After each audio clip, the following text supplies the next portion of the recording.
The broadcast is now starting. All attendees are in listen-only mode.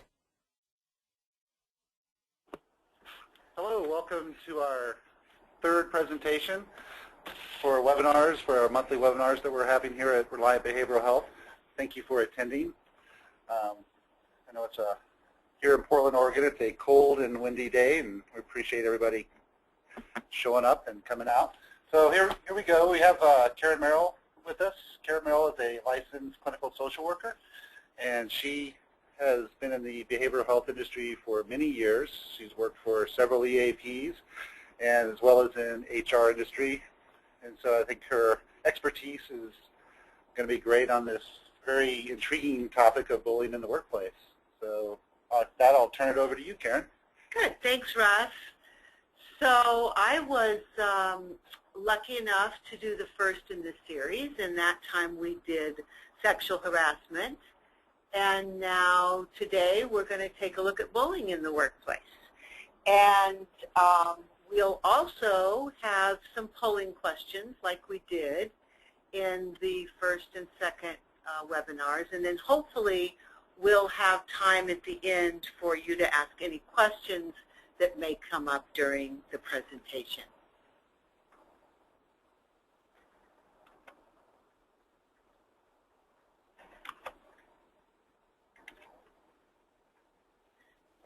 Go ahead, hit the button. Okay, so we thought we were stuck for a minute there, but now we're back on track. So why talk about bullying? It just happens to school kids, right? Actually, it's a problem that affects many of us at work. 35% of the U.S. workforce has reported being bullied at work. And we're going to take a look first at just a brief example. We have our professional Mark, who's worked for 15 years with exemplary performance. And then he's encouraged by upper management to move into another division, learn something new, and expand his horizons. Of course, he was promised training to be able to accomplish this task. But things didn't go as planned. His boss set him up for failure by giving him projects he wasn't qualified for, and then gave him impossible deadlines to meet. He never got the training that he was promised. He got poor evaluations and, in fact, was put on probation. Mark began missing work because he really began to not feel well. He felt so badly about himself, he couldn't understand what he was doing wrong. His relationships with his family and friends began to suffer, and he ultimately quit his job. He was baffled by what he had done wrong. The reality was he hadn't done anything wrong. What he did not recognize was that his boss was a bully. Although this example may be dramatic, varying degrees of the situation does occur in our workplace. So now it's time to shed some light on it, just like we have sexual harassment and hostile workplace. Fortunately, all cases are not this extreme. In fact, most aren't. But again, you can see that if 35% report being bullied, it is significant. So just to give you a few details about this as well, over 65% of people that are bullied end up leaving their jobs just to stop it. So we'll be talking about the impact of this. The good news is that there's much that can be done, and the first step is awareness. So here we go. So we're actually going to do our first polling question, and it is, oops.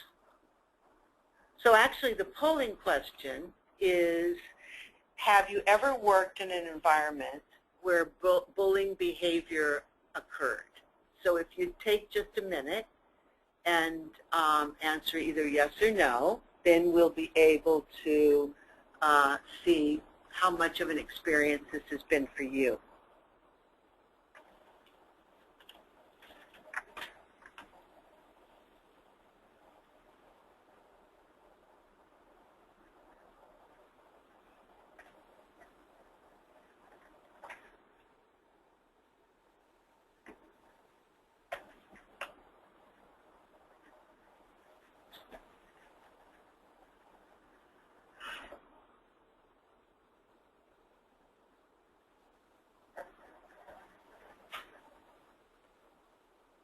So we'll give it another couple seconds.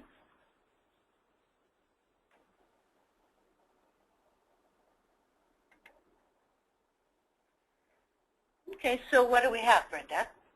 83% yes and 17% no. Wow. So really, those of us that are in the audience today are overrepresented in terms of this problem. So it tells us how real it actually is. We know it affects millions, and in fact, lots of studies abound around bullying in the workplace, and more happening all the time. But 41.4% of respondents to a study indicated that they experienced psychological aggression at work in the past year, and that it occurred on a weekly basis. So when we look at this, there's really no wonder that there's so much stress in our workplace today. So what we'll do today is we'll look at what bullying is, why people bully, what the profile looks like of bullying behavior, different types, why it's a problem, and then how to prevent bullying in the workplace. There shouldn't be a question mark at the end of that last one. We will definitively talk about how to prevent bullying in the workplace. So before we can discuss it, we need to have a clear understanding of what it is. And there's lots of ways of defining bullying. But what we really, really know, and you can read this to yourselves, but bullying is about power and control. It is clearly about power and control. And there are two types of power when we think about that. There's power with, and there's power over. And when we think about power with, it's more collaborative. It's more of a win-win situation when we come up against conflict or have a problem to solve. But then there's power over, and this is what's tricky, is that if you think that you're in a situation where there's power with, or you're in a collaborative situation, and in fact somebody is really more thinking about a persistent win-lose, it can be difficult, and it can be hard to understand. But really, bullying is about power and control, and bullying over. So we've all heard about the neighborhood bully, and bullying has been happening since time immemorial. So what does it really look like in the workplace? Well, bullying is a pattern of condescending remarks, rage, efforts to sabotage. It can include physical acts, slamming doors. It's most often verbal.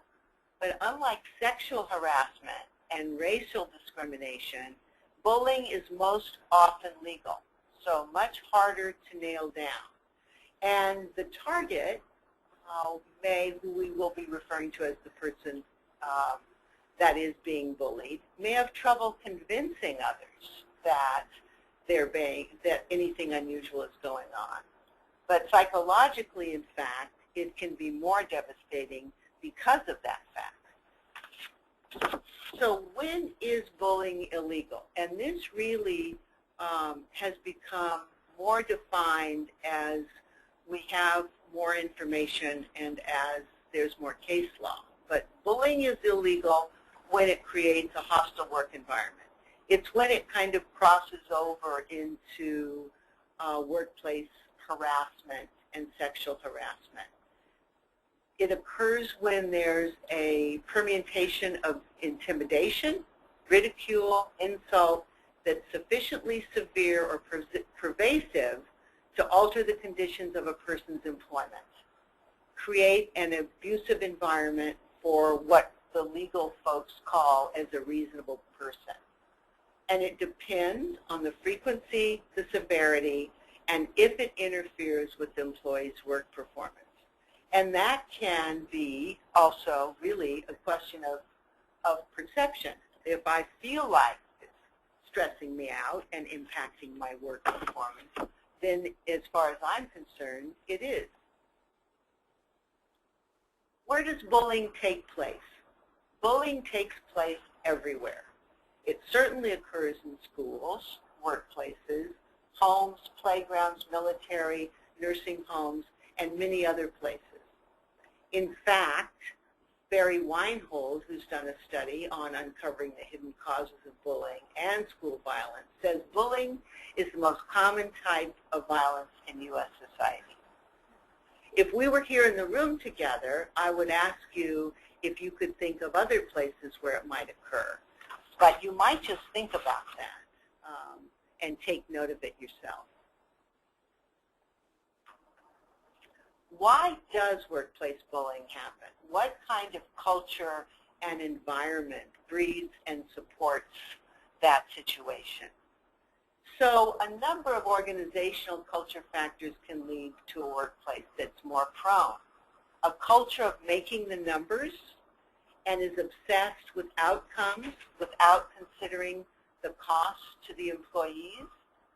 Recruitment, promotion, reward systems that focus on strength of personality or aggressiveness while actually ignoring emotional intelligence and social skills. So we think about this as maybe a sales environment might be more prone, but it's not necessarily just that.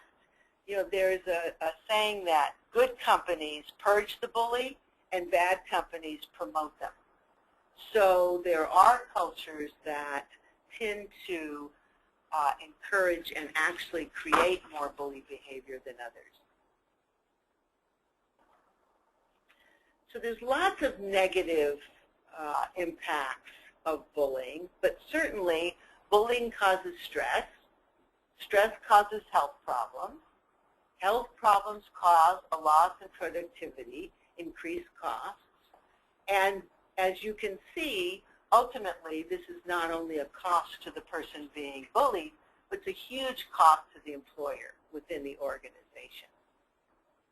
So we look at effects of stress on our body, can cause headache, fatigue, chest pain, change in sexual drive, sleep problems, affects our mood with anxiety, restlessness, a lack of motivation, sadness or depression.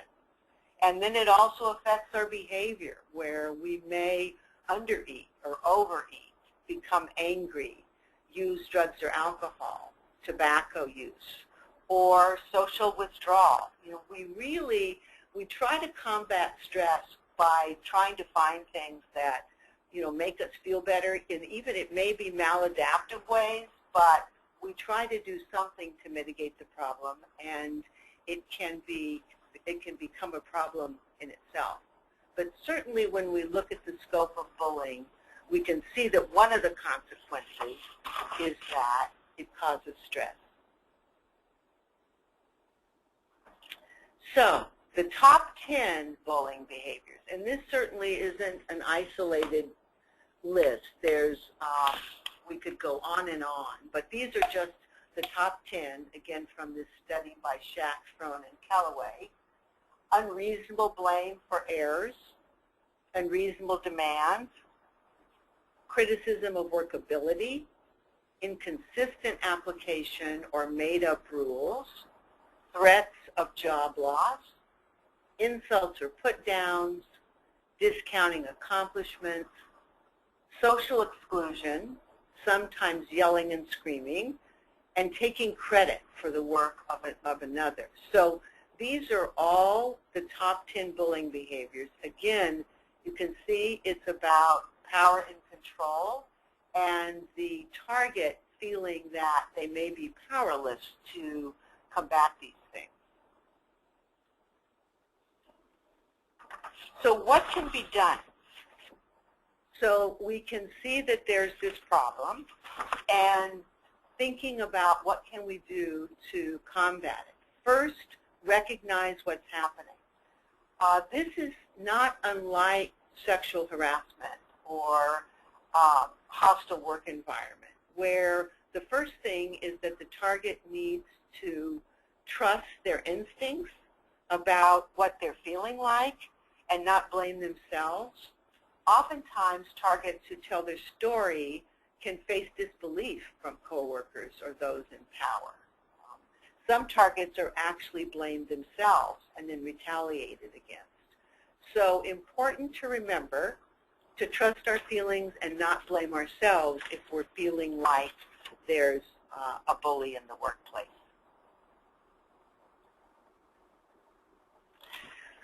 There's different types of adult bullies, and we'll be looking at these in different areas. But it helps to take a look at this so that we actually can know how they operate.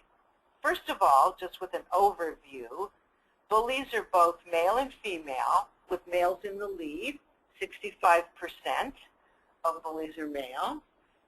It hits all education levels, so it's not related to how educated we are. Happens in private and public jobs, and typically workplace bullies are between 24 and 46 years old, which is an interesting factor. So now I'm going to ask another polling question, and here's the question is, what is your opinion of what percentage of bullies are bosses? Do you think it's 30 to 55%? Do you think it's 56 to 75%? Or between 76 and 90%? What percentage of bullies do you believe are bosses? So I'm going to give you a minute or so to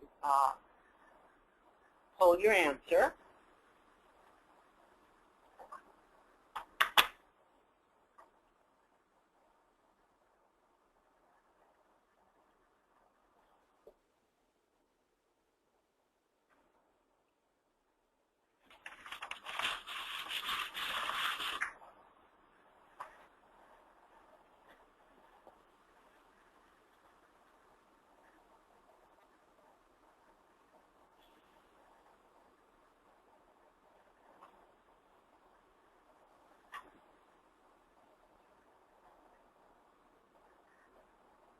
Okay, so we've given you all a minute. So Brenda, what have you got? So 45% agree that 30 to 55% of bullies are bosses.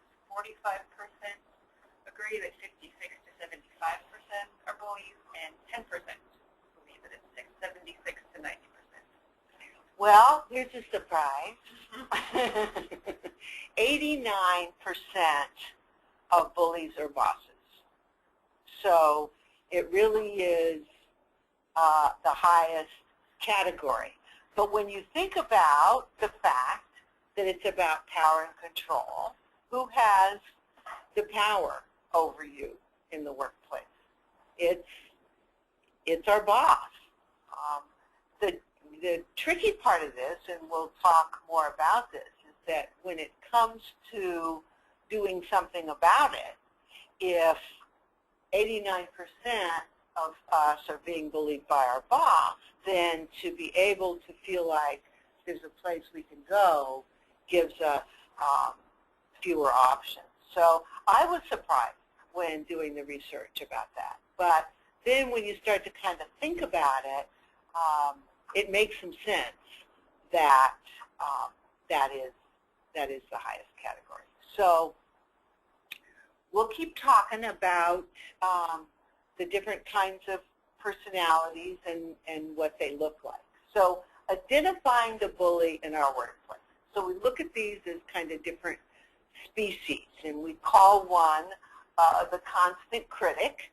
The critic encourages self-doubt in others by using belittling comments and insults to degrade the target, constantly points out the target's inadequacies and failings, discounts contributions, rolls their eyes, sets unreasonable demands on the target, and then expects perfection, offers excessively harsh criticism of the target's work, and then grills the target with intense questions meant to humiliate. And when we look at these profiles and personalities, certainly take into account that these are the highest end or the most extreme, but that there are varying degrees of this in these, as we call these different types or categories of bullies. So the next one is what we call the two-faced personality. The bully who pretends to be your friend while secretly sabotaging the target's reputation and credibility. So purposefully make sure its target lacks inadequate resources to complete assigned tasks. In other words, as I look better by making you look diminished is what, again, it's about. It's about the power. Assigning meaningless and unpleasant tasks as a form of punishment. Making rude and hostile comments to targets while presenting a reasonable demeanor to others. And this is where, where the target is with the bully in a room with others, they may not be displaying the behavior that they do when it's one-on-one. So it can be psychologically really hard on the target to try to nail down what's going on, and then to try to feel like they have some allies in trying to make things change. This two-faced personality can share private information about its target with others and steals credit for work done by its target. So it's, it's kind of, there's some pieces of gossip in this, and then this goes more to an extreme. Then we have what we call the gatekeeper.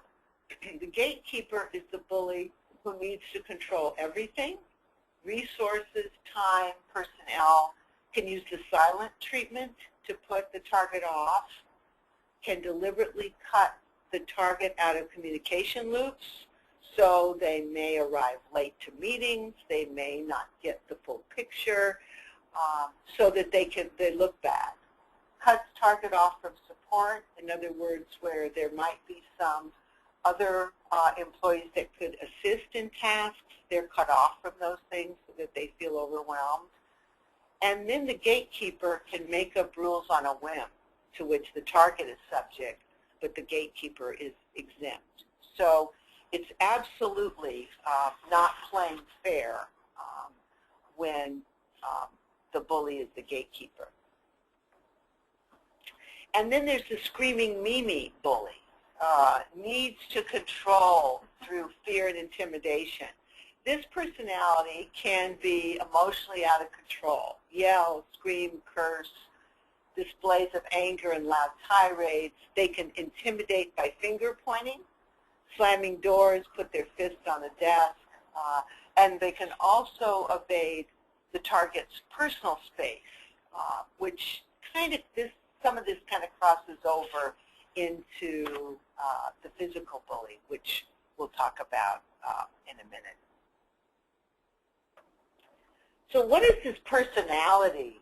I mean, why would somebody behave in this way? What is it about the background or kind of the different character traits of this person? They need to dominate to feel good. They can act as if he or she is superior when in fact that's really not what's going on under the surface. They can even brag about actual or imagined superiority where there's some illusion of grandeur that can come into play. And oftentimes they need a bystander or a crowd to play off of to kind of heighten their sense of value. So this begins to look at what the profile of this personality might be like. They're interpersonally explosive. So in other words, kind of a mercurial up and down. They can lack empathy.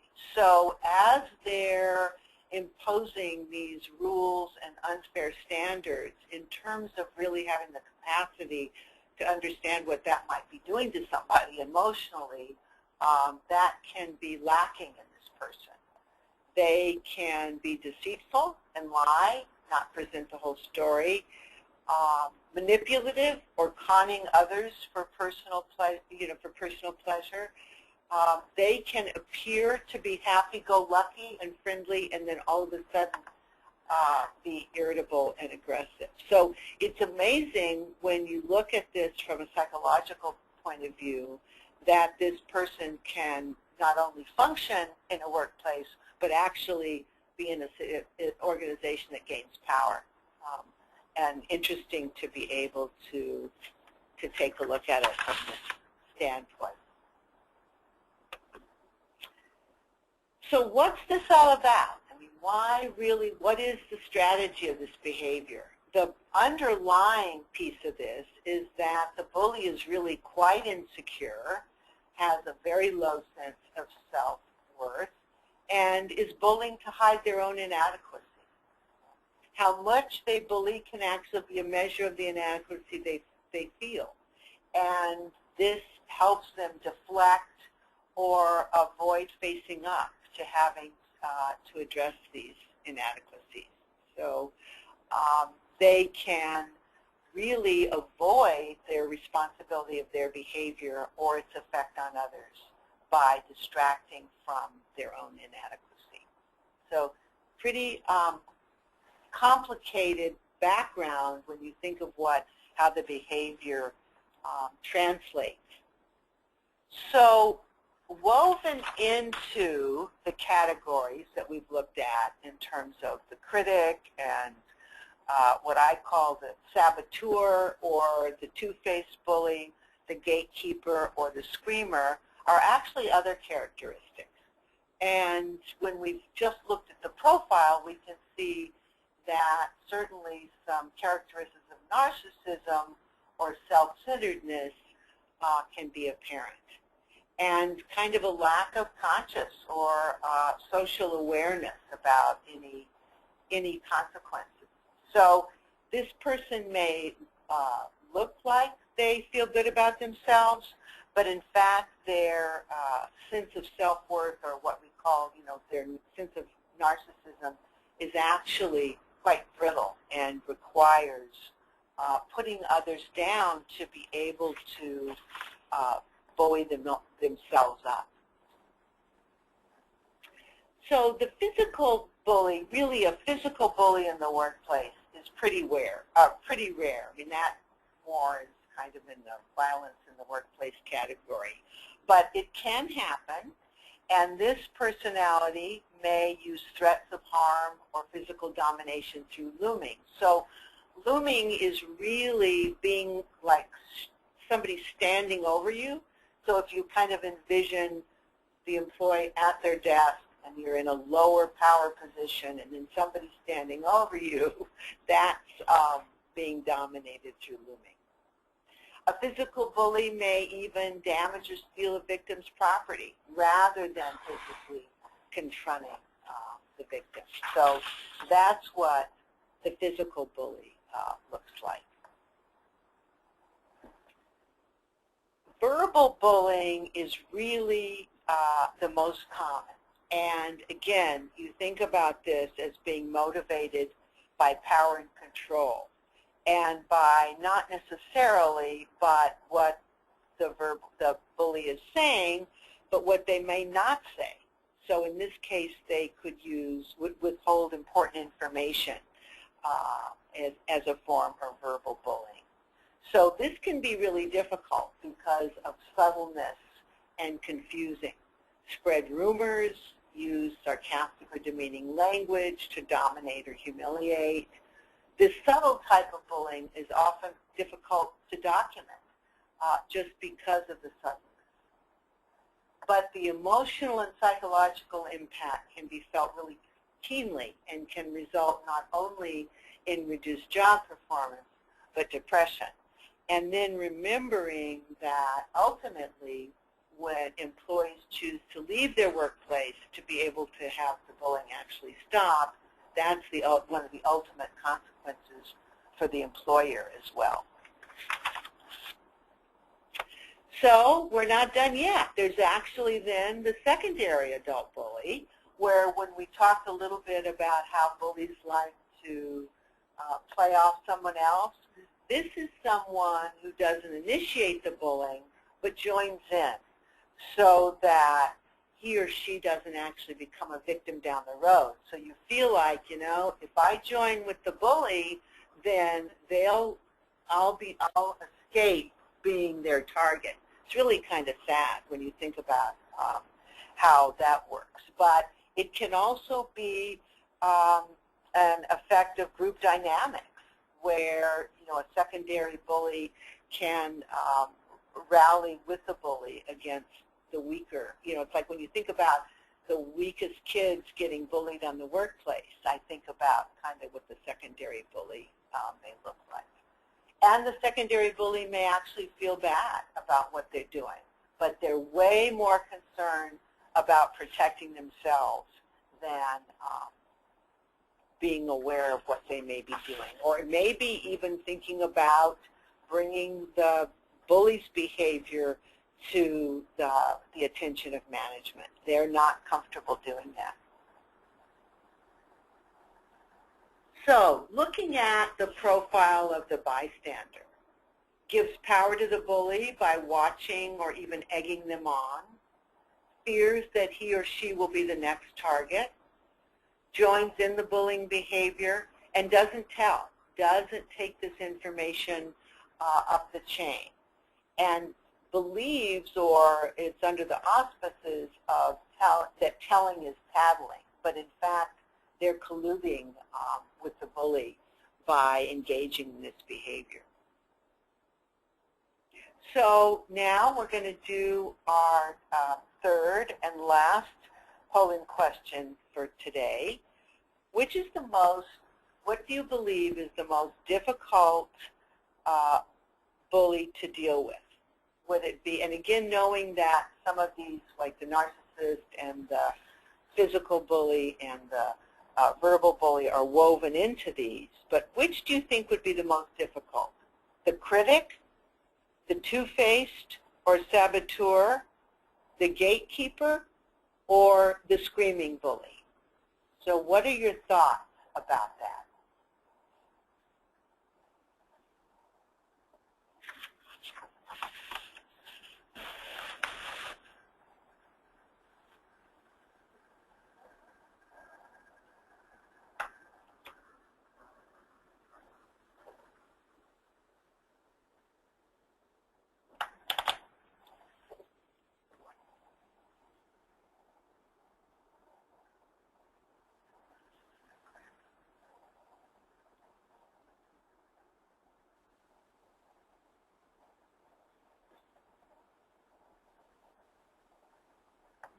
Okay.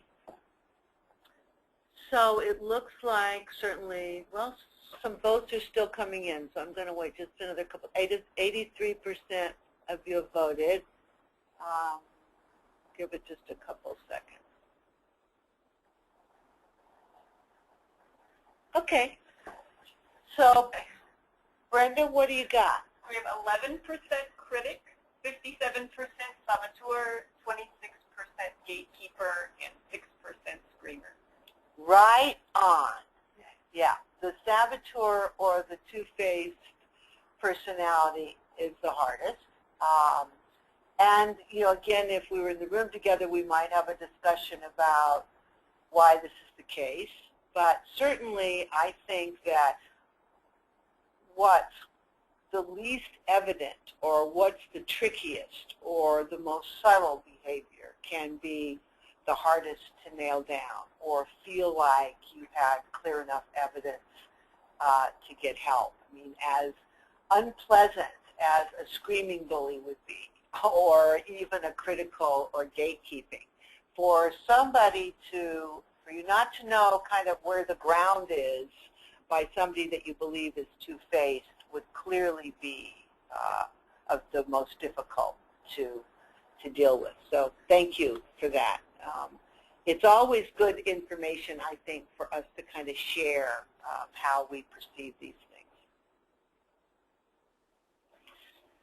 So why is it important to prevent this? And this might be, you know, that we think it's kind of a silly question to ask, but it really makes life quite miserable and difficult in the workplace. We started with our example of Mark, and although extreme, there are many others. And it not only hurts the target, but it hurts the company. Everyone suffers. Productivity goes down, turnover goes up. One thing that we should also kind of mention here too is that supervisors should become, or HR or management should become aware of changes in employees as things happen, to be able to recognize patterns that may be happening. So left untended, workplace bullying can create a hostile work environment, which can open up the organization to a risk for costly lawsuits, and they're extremely time-consuming and a drain on organizational energy. So important to prevent bullying for this and many other reasons. So we talked about stress early on as a result of bullying, but there's also some other behaviors that can happen as a result of the bullying. And physical signs can include people feeling kind of sick to their stomach, not wanting to go to work, crying, having GI disruptions, having trouble sleeping, headaches. Cognitive signs include trouble focusing or indecision, self-blame, not trusting oneself, nightmares, fears. I mean, it can conjure up fear and result in cognitive signs. And then lots of emotional consequences as well, including anxiety, guilt, shame, self-blame, mood swings, lots of different behaviors that can show up in this way. So being kind of aware of what's going on in terms of our employees or from a management position is very important. So what do we do? How do we intervene with the bully? First off, the organization, management, HR, needs to set policies, procedures for employees to follow if they believe they're being bullied, and they need to be able to back these up so that they're not hollow, but that in fact they have something to stand on. So again, the target needs to be able to trust their feelings and themselves. If the target feels like they decide to take a stand with the bully, then their communication needs to be strong and definitive. If we remember that bullies are actually cowards and it's about power and control, they're looking for an easy target. So sometimes if we're assertive in our reaction to the behavior, they can stop that behavior. Many times we're not comfortable in doing that, in which case we need to be able to document the behavior, very much like we talk about doing in harassment or hostile workplace, where you make note of what, when, how, where, how many times, not from an emotional reaction or point of view, but from a factual point of view. Because as you take this information to supervisor or HR, they're going to need information to be able to base an investigation on. So you need it to be quite factual. You need to be able to share experiences with someone in the organization in a higher position that you can trust. So if 89% of bullies are supervisors, that may or may not be that person. So we may have to kind of leapfrog over that and go to HR or upper management. So from upper management or HR, you have to also ensure confidentiality and make sure that there isn't retaliation that goes on. So having supportive allies in the workplace to support you is very important in this regard. And, you know, it may be for somebody that's being feeling troubled emotionally or any other way. I mean, it may be the time to make use of EAP benefits and come in and talk to a counselor about how they're feeling as a result. But I think probably first and foremost is to trust yourself and not question your own behavior and feel like you need to kind of bring it up and bring it out so that there can be action taken and that behavior can stop.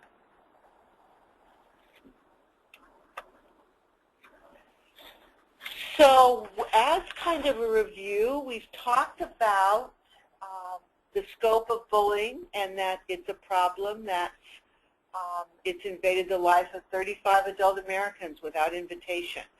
Something that, although we've said has gone on since time immemorial, bullying in the workplace has only come into the light in the last several years.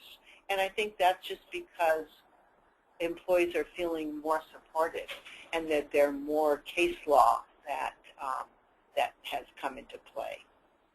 Again, in its most severe form, bullying can trigger a host of stress-related health, blood pressure, autoimmune disorders, even PTSD can happen as a result of bullying.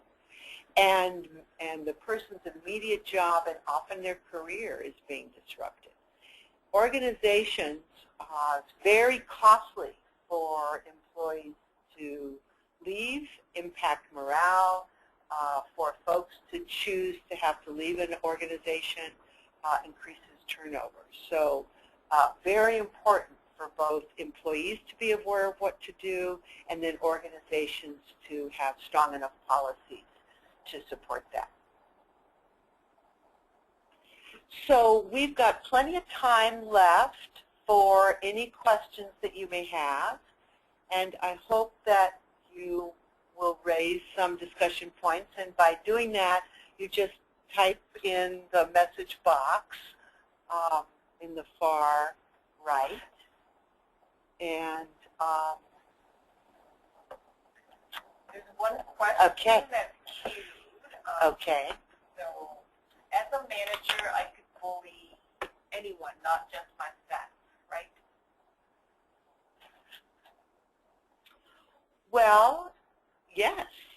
I mean, we really, although 89% of bullies are supervisors, we can bully each other on a work team. So a manager has more power, but certainly they can exhibit the behaviors we've talked about to really coworkers as well. And I think probably something that we didn't raise a lot of is the fact that bullying can occur within different departments and different work groups. If we're feeling threatened or if the organization is undergoing change or layoffs, then if we can gain power and control by bullying our coworkers, then we can feel more secure in that. But that's a really good question. Thank you. And the next question, how do I know if I'm being bullied or just being overly sensitive? Okay, well that's a good question. So I would pay attention to what you're feeling like and what the behaviors that we talked about in terms of emotional and physical and cognitive, have these changed over time? And are you reacting in this way to one particular personality or to lots of different personalities? So if you're sensitive, then you may be more likely to respond to many people in that way. But if you're being bullied, then there may be something about a particular personality that triggers these responses in you. And you might also just talk it over with somebody that you trust and get their feedback and do kind of a reality test about that. And one more question. Yes. Are harassment laws covered on tribal land? That is a very good question. And I have to say, I don't know.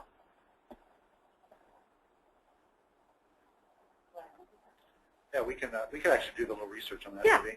So, Why don't you jot down who asked that? yeah, that's an excellent question. Yeah, that's a really good question. Yeah. What is the next step if HR does not take a specific bullying complaint seriously? That you leapfrog HR and go above them. Organizations, this would, at its core, it would strike ownership and upper management. So my recommendation would be to just continue to go, up the chain of command. Good question. Okay. And the next question, we have an employee that is intimidating staff by making demeaning or negative remarks about other staff, even directly to the person. What should we do? Is there a, I would say that if there is a policy, that you look to that policy. If there isn't, I would look to an employee handbook or anything that can take a look at this and have the supervisor or manager set some consequences for this behavior if it were to continue. That's an interesting question, too, because I think about all the different scenarios that could take place with all their little intricacies. And I would encourage people who do have situations going on, to feel free to call the AP to get a supervisor consult if that's part of your benefit. And, we can always, get the whole full story and really see what's going on and see if there's any help that the AP can offer. That's a good idea. Situation, too. Yeah. That's it? All right. Well, hey, that's all the questions we have for now. So I really thank everybody for attending. Karen, thank you very much. Very, very great information. I really appreciate it. And for those of you who are online that maybe have coworkers who weren't able to make it, our intent is to continue to do these and also to get recordings of these. We are launching or have launched a YouTube channel that's connected to our LinkedIn site or something, or definitely from our website. So we're trying to be a little more proactive and get out there a little bit so you can see us. So anyway, thank you very much for attending, and we will see you again next month. Thank you. Thank you. Nice job, Karen.